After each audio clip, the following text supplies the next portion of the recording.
Hey, good evening, everybody. Thanks for staying for the discussion and what I hope will be a Q&A.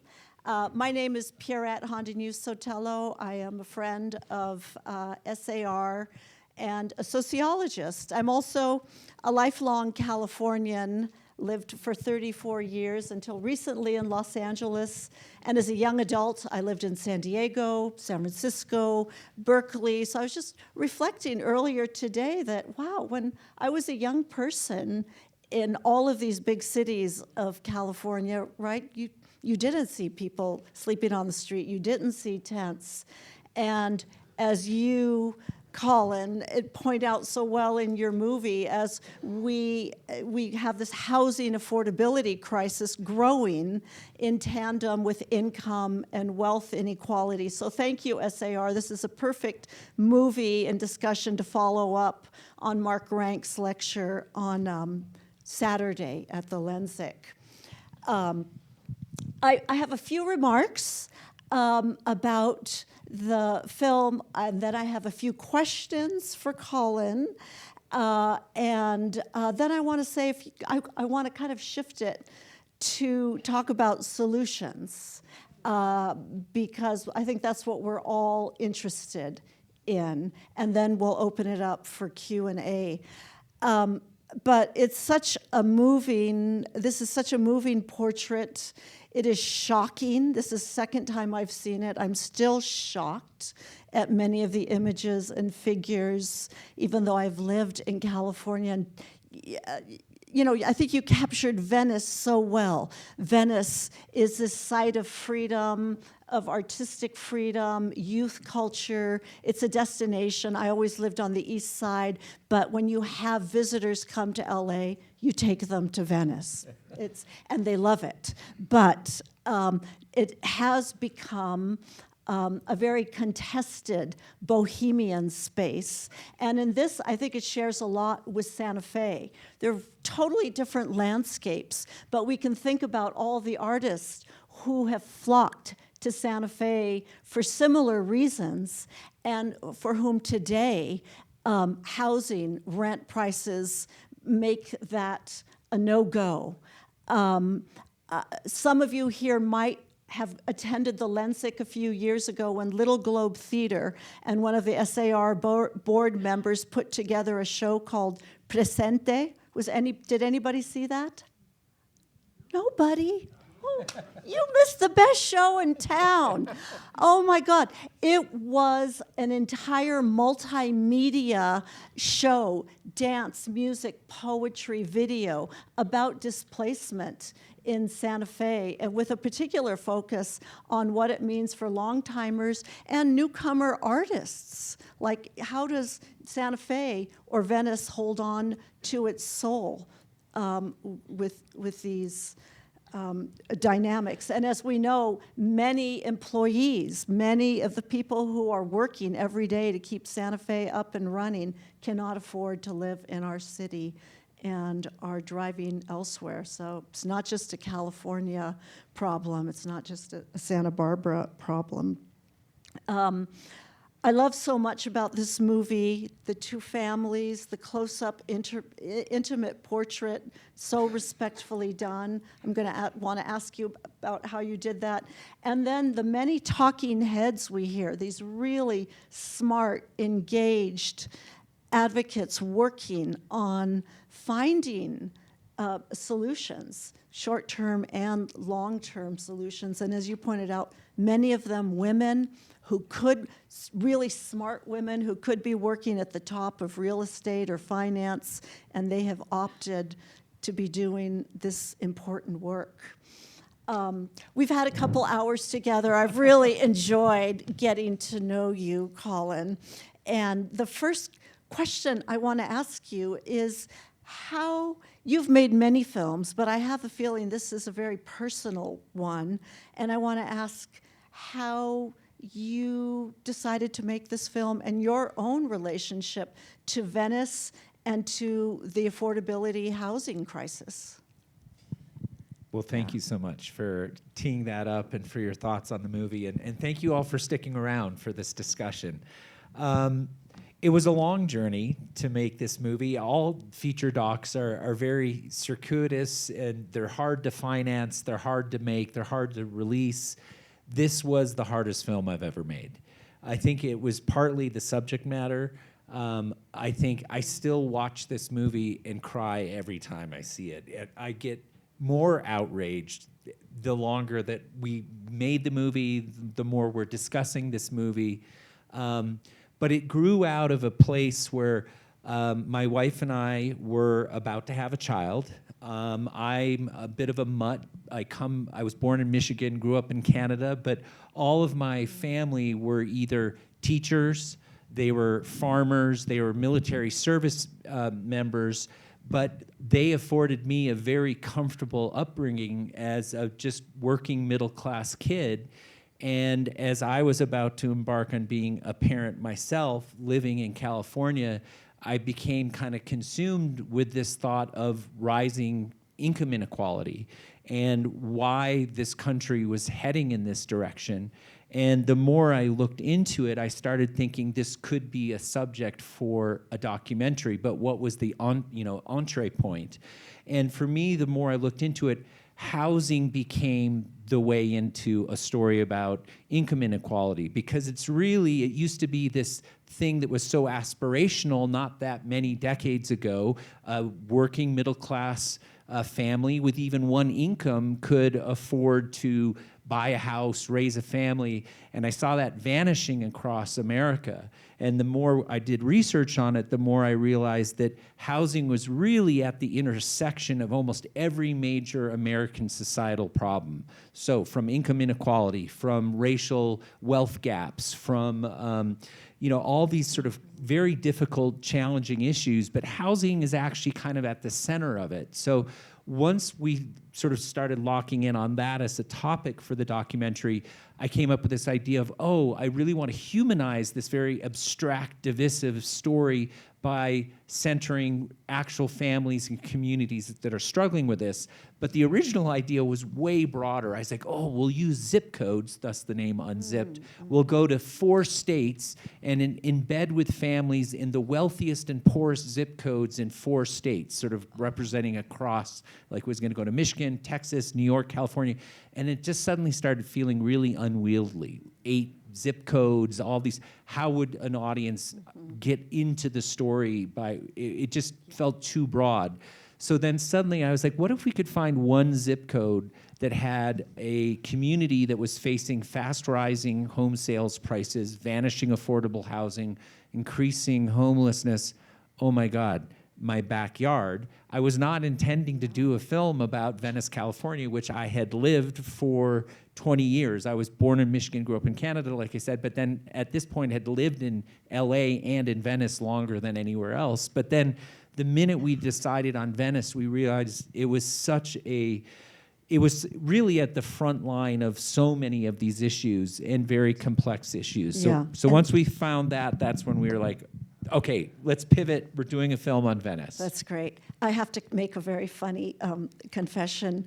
The title, Unzipped, I thought that was about unzipping the tent. Because you do show that at the beginning. And you know what? That is one of the opening, it's like such a startling image. There's Deshawn and Nicole with their kids camping on the sidewalk. I mean, that's an image that should stay with all of us. Well, and I think it's really interesting because we would spend a lot of time going into homeless encampments and hearing stories from all these different people who were facing this homeless crisis and living on the streets. And it was, as you can see anecdotally, incredibly articulate, a lot of them are college graduates, all of them, for the most part, economic refugees. That's what I like to describe. I mean, there's a huge misperceptions about the homeless population in America. The majority of them are not drug addicts. The majority of them do not have mental health problems. The majority of them do come from the area where they're homeless. And most of them are economic refugees. I mean, Mayor Garcetti, whatever you may think of him politically, really distilled it powerfully into saying homelessness is a result of trauma, and trauma takes many different forms, meeting high rent on the streets. And so but to your I point, want to yeah, congratulate you yeah. on that, because those of us who are comfortably housed, when we encounter somebody who is homeless on the street, it is usually somebody who is exhibiting mental illness problems, who is struggling with addiction, and so that becomes our face-to-face experience. There is a book done by spatial social scientists who have brought this question to light. States like Michigan, Wisconsin have just as high, if not higher rates of problems with addiction and mental illness, but the housing affordability crisis is not as severe there as it is in cities like, well, LA, New York, Seattle, San Francisco, metropolitan Denver. Those are our top, where we have the highest rates of unhoused Also people. Houston, also St. Louis. I mean, it's everywhere. It's growing. In America, It's growing and for all sure. the major urban I centers. want, Colin. I want to. I think we all want to know more about Attaway, and especially Nicole and Deshawn. How did you do have these other powerful interviews, but sort of like testimonials, but really this kind of intimate but respectful shadowing of people. This is something we encounter in sociology or anthropology if we are doing close-up field work. But to go in with a camera and a crew, how do you get somebody to agree to that? Like, what are the issues that you encountered? Yeah, I mean, it was challenging, and I think that we were actually talking about this earlier today, that there's an emerging school in the documentary filmmaking world about ethical storytelling, especially when you're documenting the stories from vulnerable populations.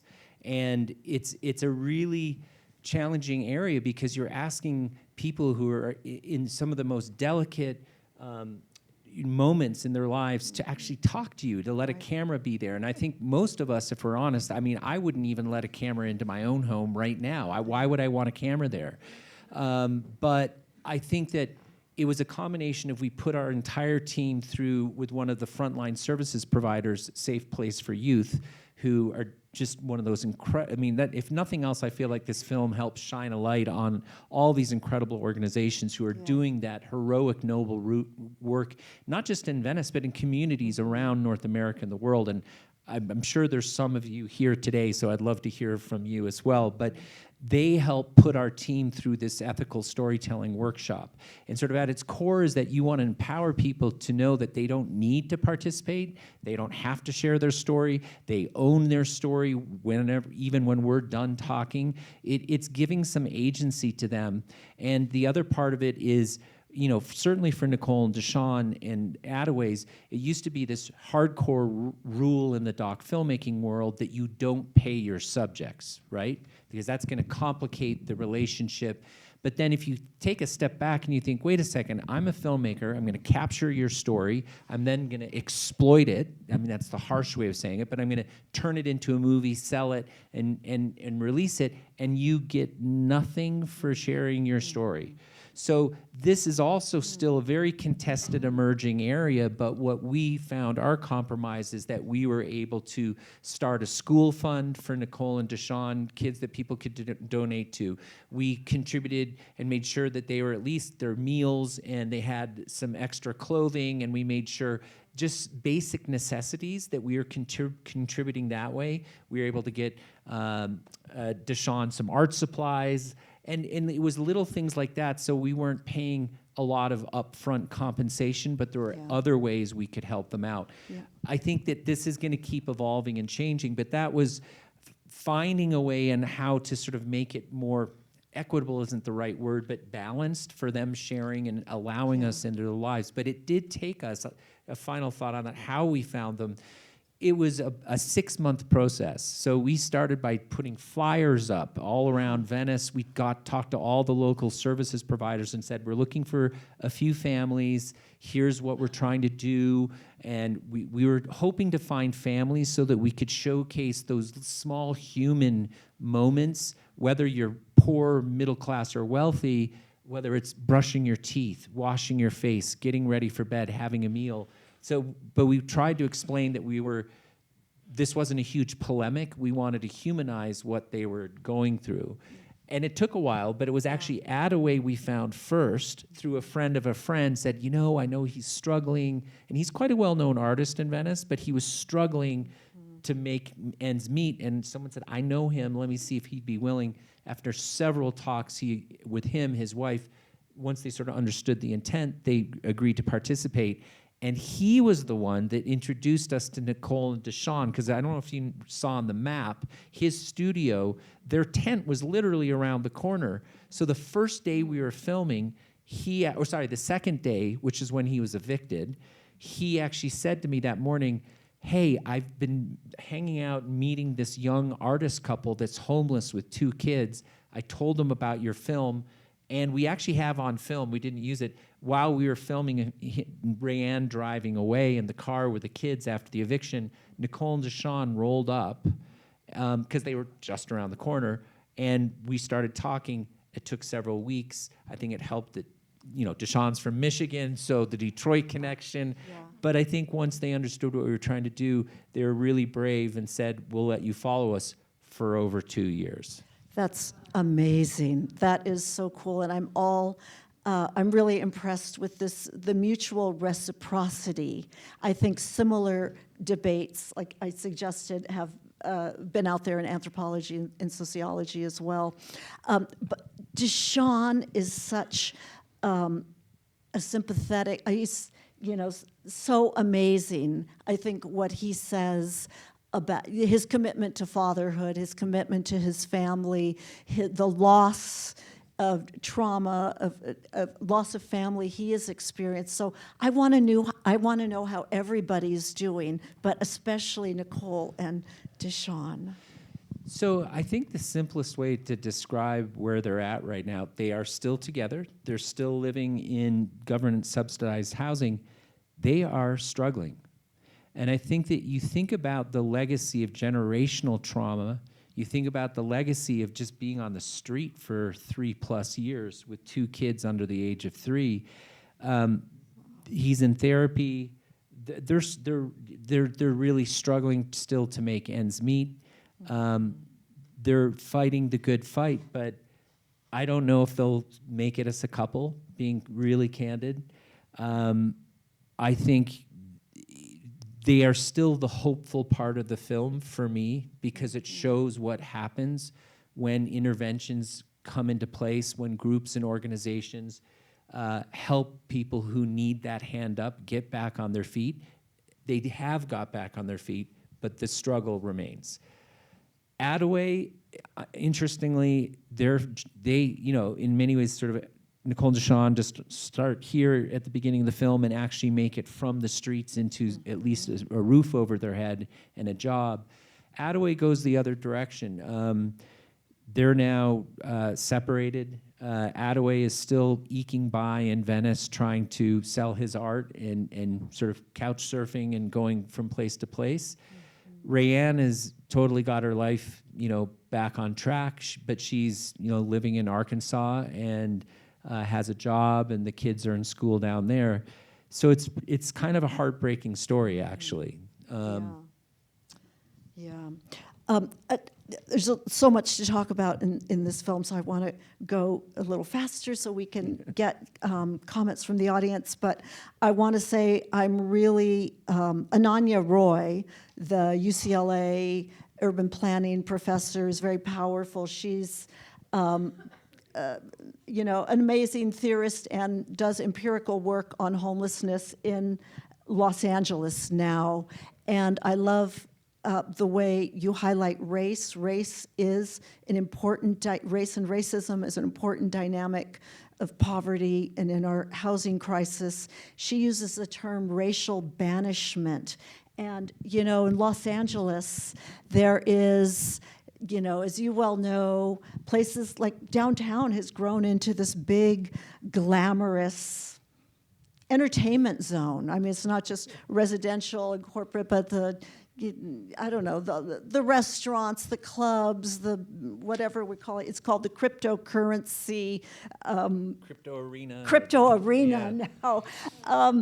And, it's like 2 blocks away from our Skid Row. So you really are in this kind of medieval-like situation in a very racialized way. So I like that you brought that out. And so did some of your advocates who are speaking there, right? A highly disproportionate number of homeless people in Los Angeles are African American, although there are many white unhoused people on the street as well. Absolutely, and I think this is the thing, is that if we can't talk honestly about the overrepresentation of African Americans, of the systemic barriers that have created this situation. I mean, if you still look at the generational wealth gap between black and white households, it's like these aren't opinions. These are just simple facts. It's $17,000 for an average African American family versus $171,000 for an average American white family. It's a 10 times difference. And so I think that you need to talk honestly about what communities are being impacted and the systemic issues because of redlining, because of racial covenants, because of Jim Crow laws. There's just and slavery. So you have to acknowledge these things if we're going to move forward and try to find comprehensive systemic solutions to this, which is what we need right now. I know right. you wanted to. Yeah, I mean, some people just to go back to the topic of race, some people call this the afterlife of slavery. Thank you. Really. And I think you hit on all those points. Well, and this is where, a super contested issue, which is actually moving forward in California, is the whole discussion about reparations. And we don't need to get into that right now, because that is a whole separate issue and topic. Yeah. But they're connected to this story, because if you think about housing and access to housing and how that helps create generational wealth, they are interconnected. Absolutely. That could be your next movie, I think. If we're going to talk about solutions, I want to tip my hat and wonder if we have anybody in the audience who is from Food Depot, Pete's Place, St. Elizabeth's Supportive Housing, the Life Link, Christ Lutheran Church. Fantastic. Excellent. Oh, we have some hands in the back here. Excellent. I want to say a few things, and I want to open it up, because I feel like we have more specialists and localized specialists here. There's a sociologist named Dennis Colhane at Penn who has studied homelessness, and everybody who studies it says it's solvable. It's not an intractable problem. It's a socially constructed problem. We can undo it. Dennis Colhane says, very broadly, we have 2 big categories of unhoused people. We have one group of people who are struggling with PTSD, with mental health challenges, with addiction and alcoholism. Those people need to go into supportive housing, which is, a residential situation where you have counselors and employment services and medical services and nurses available to get you on your feet. The novelist Jennifer Egan had a great piece in The New Yorker last fall, maybe you read it, about supportive housing in New York City. It's not cheap. It costs about $36,000 per person, but as we all know, like money spent today saves money down the road, right? Quite aside from the whole moral issue. And then Dennis Colhane says there's another part of the unhoused people who are just fell through the cracks, who had a medical issue, who lost a job, who got evicted.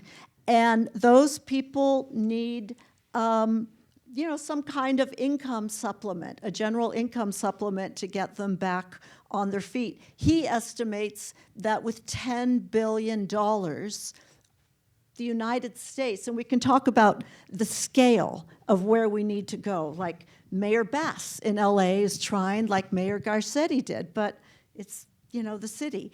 And it's like maybe we need a Marshall Plan.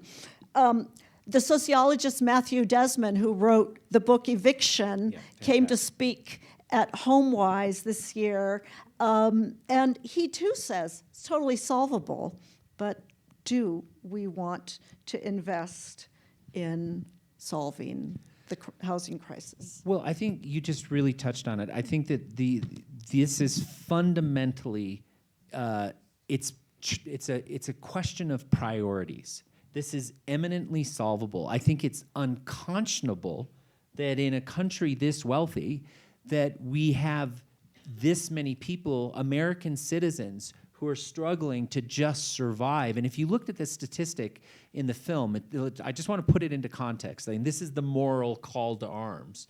So while we were filming over 5 years, making this movie, in one LA county, 5,630 American citizens died on the streets of LA because of a lack of shelter. These are not homicides.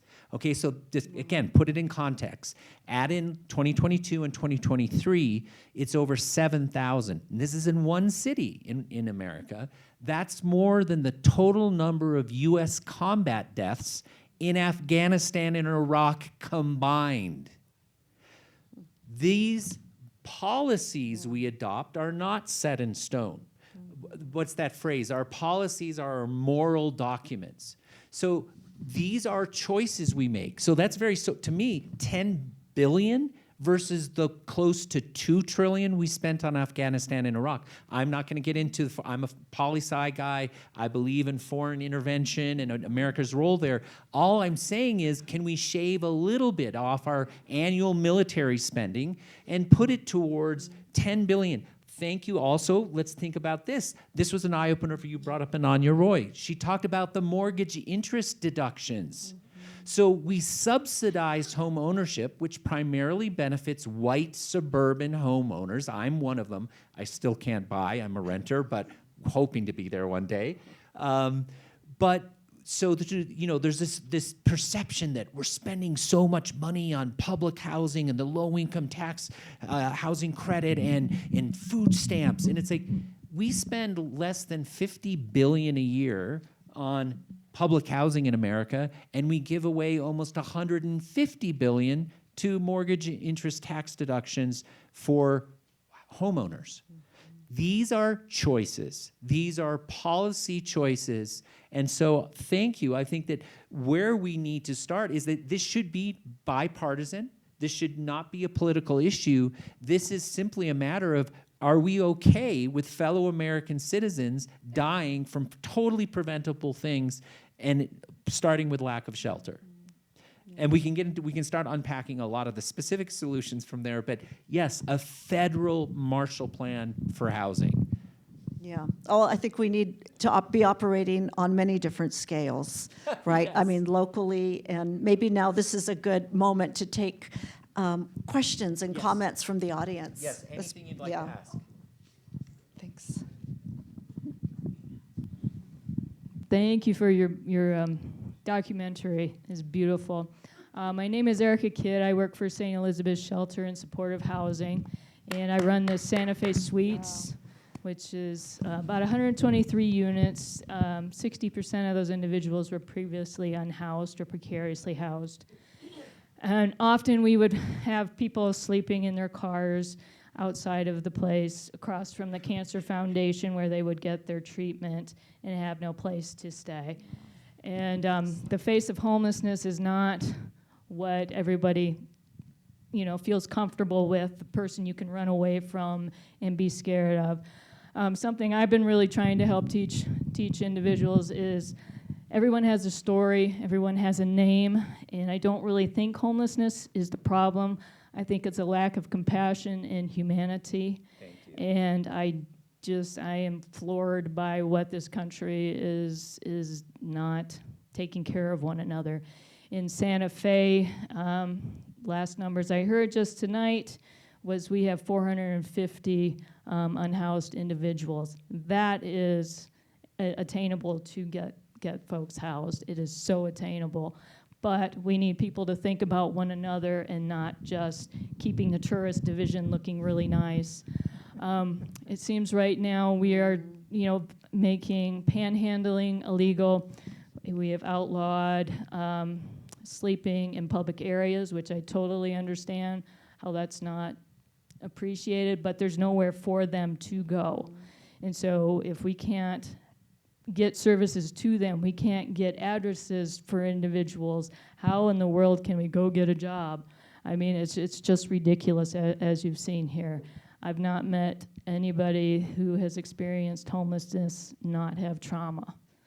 So again, there are people with names, and there's some other really awesome people in this room that I'm hoping are going to say something too. Well, thank you for your work and your comments. Thank you so really much. Impressive. And I love what you're saying, too, about just fundamental compassion. But I think this is where we need to think of a sort of radical restructuring. It's like, how can we build new allyship, starting with this sense of the common good? So let's just think about it on a simply what's good for me level. If you want to be individualistic and not compassionate about it, we highlighted in the movie, you mentioned it, it's like the cost of preventative solutions. So yes, universal health care. Again, big debate. Having more affordable housing units, all these preventative steps, talking about the CEO to worker ratio pay, the gig economy, they're all interconnected, incredibly complex. I get it. However, once we have those preventative measures in place, it costs far less to implement those than the costs of prison, the cost of emergency visits to the hospitals. All of these things actually just on a purely, and this isn't, again, not an opinion, I'm not the expert. There's so many academic and business studies that have shown it's way cheaper to house people early, to give them health care, to treat them for their addiction until waiting for the crises and emergency response.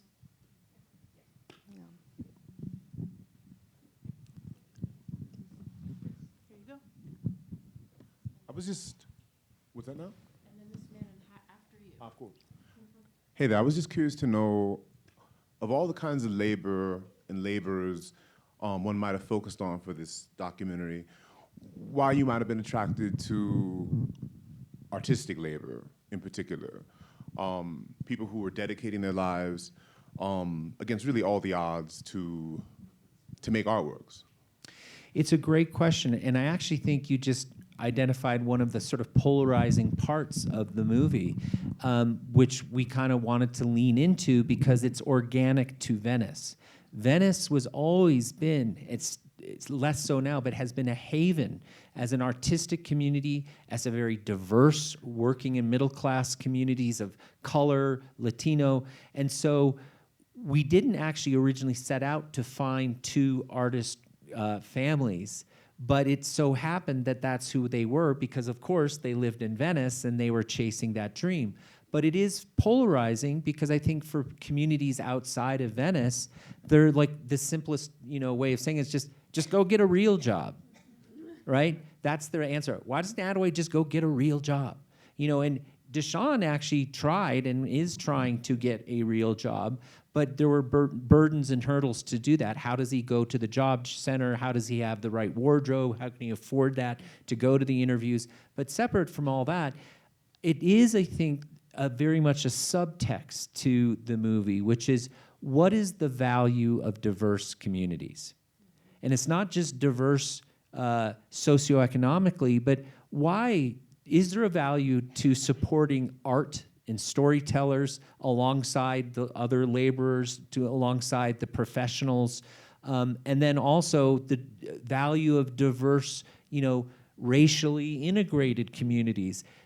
It's a little abstract in the sense of like, well, I can't even bother thinking about that right now with all these other crises going on. But again, these are choices we make. I think there's incredible value by that interchange of opinions, of experience, whether it's from an artist to a professional, whether it's from a white person to a black person.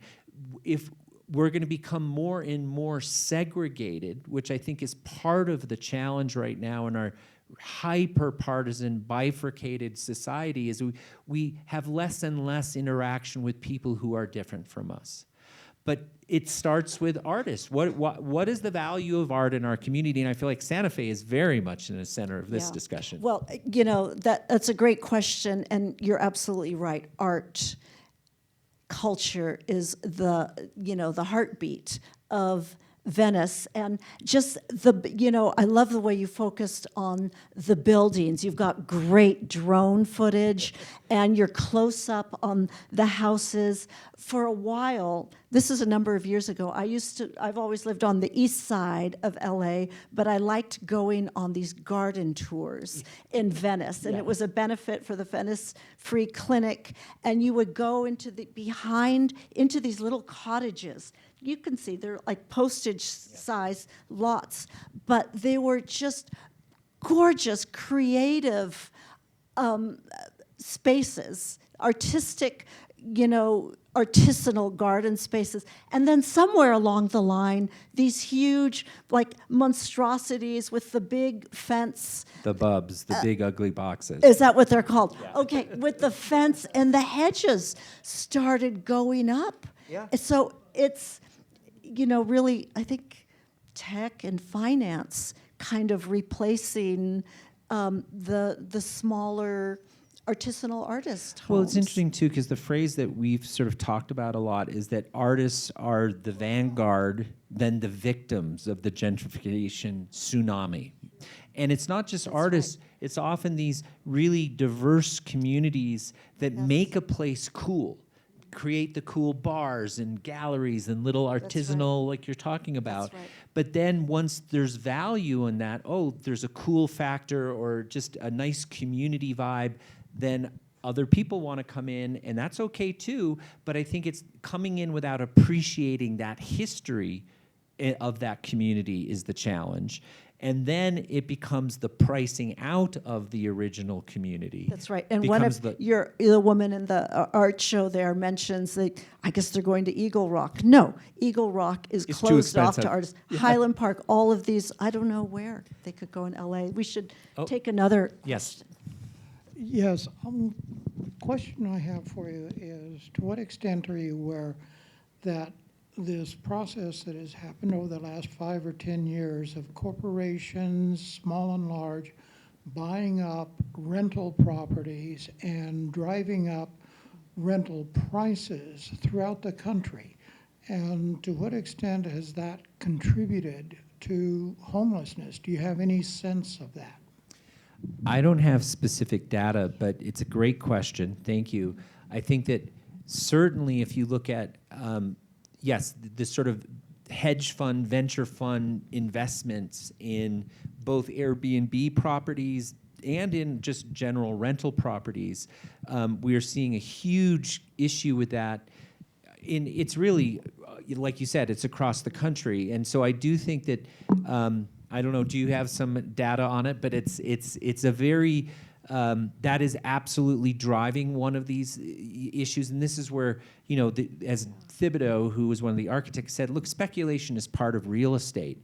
But I think it really, again, we have to take a step back and go, at what point do we want to put a check on profit over people when it comes to things like healthcare? How much is healthcare? How much should we be profiting off of healthcare, off of prisons, off of education, and off of housing? I mean, at some level, there is a sense. I mean, housing is the number one determinant, social determinant of health. Without shelter, it doesn't matter if you can't, you know, get a good education. You gotta have a roof over your head first. So, at what point do we say we need to check the profit motivation around some of these foundational things that we need to just live and survive? Just as a follow-up, what do you think can be done? Can't hear. Use the microphone, please. What do you think can be done about that particular part of the problem? I think you need a big social movement organization. I don't think it's like it's huge. I think I personally believe we need supportive housing, public responses, and we need policymakers and economists and advocates working on the issue of undoing what's happened with real estate and finance. And I think that there's an element of, you need all people involved. So yes, if you're trying to address the housing crisis without also involving developers and builders into the equation, then you're not going to get anywhere. So we need to, the construction industry is one of the most untransformed. It has not been disruptive. There's so much politics. I want to get to a question, but I will add that California recently legalized, mandated that every city can have a mother-in-law unit. Yes, the granny and flats. You would not believe the kind of pushback. So not pushback against having a shelter next door to you, but having a neighborhood where there's going to be a rental next door. Zoning laws are a huge part of the problem. Yeah. Local zoning laws. We're running short on time, but someone here has, I think, some knowledge to offer. And then a question over here, and then I think we'll need to wrap it up. Okay. Here you go. Hello, I'm Chaplain Joe Dudziak. I volunteer a ton at Pete's Place, and I have for over a decade. I founded Chaplain Joe's Street Outreach, and Chaplain Joe's Street Outreach, we go out to where the homeless are. So we have pretty much interact with most of the homeless in the community, and I've gone out on street outreach with Lila and Erica also. And the homeless do have names. The homeless are real people. It's not a us and them. They're real people with real problems. And we're seeing more and more of homeless people maybe in their 50s, 60s that have worked their whole life, but the landlords won't renew their lease because they know they can't pay double the rent. So here they've worked their whole life, 50s, 60s, and they're still working, but they're homeless. Yep. The other thing is, how do you get a job when you can't take a shower? When you're out on the street where you can't sleep, you can't take a shower, you have dirty clothes. It's not as simple as get a job, and it is solvable. It just needs to have the resources put into it. Thank you for your work, Chaplain Joe. One more question over here. Okay. I am, and my husband are ex-New Yorkers, 45-year residents of Espanola. Espanola is the center of a homeless crisis of its own, and Santa Fe does not exist without Espanola and Los Alamos, where there are very few homeless. The displacement that has occurred in the Espanola Valley and the drug addiction and the mental illness, I believe, is a direct result of the industrial military complex of Los Alamos. The lure of making those big bucks has seduced many a Valley resident to work in Los Alamos, and it's increased the gentrification in our little village outside of Espanola. But initially, it was the cause of the displacement of many agricultural people. Now, Los Alamos has the highest PhD per capita in the country and the highest wealth per capita in the country of any municipality. It's a city-county. I've heard that there's a tax concept being floated in the U.S. Congress to, and Espanola, I forgot to mention, lowest per capita income probably in the country, lowest healthcare ratio, highest child poverty, highest heroin addiction rate in the country. So does that make any of us wonder what Los Alamos's responsibility is to the people I believe they've displaced? I want to thank the School of Advanced Research for this event and the other three, because I'm trying to be an ethical citizen. Thank you for that. The things that I feel like we can do, we are short-term rental owners. If we weren't, we would not be able to afford our property. Absolutely. So I just want to sort of throw the gauntlet down to all the good citizens here and, to ask all of us to become aware of our tri-city dynamic that's happening here in northern New Mexico, because Los Alamos is a big part of it. Thank you so much for that. And I will just add, in terms of the gauntlet down, I would love all of us to pick it up. And one place we can start, just there on the film website, it's unzipmovie.com. In the center button, it says Take Action. And we have an impact hub. It's also at the end of the film. There's the QR code. And we have some very simple, we've been partnering with Housing California. The film's not very prescriptive about solutions, as we talked about, but I think we have much more detailed abilities through the Impact Hub to learn more, to find more local organizations you can get behind and support and volunteer or donate if you're interested in that. But also we have a sort of solutions builder document that has a lot of practical ways to get involved in advocating for specific things, either in your own community, nationally. But I think it is such a pressing issue, and I just want to finish my comment by just saying I'm so appreciative again to all of you for having us, for having the film. Thank you so much for all these wonderful questions, Pierrette. And I just think that this is such an important issue for us to all be engaged with. And it does sound like housing is one of the big things that is on the ballot, not directly, but people are very concerned about in the upcoming election. So I hope we can find some bipartisan solutions moving forward. But thank you so much for having us. Thank you.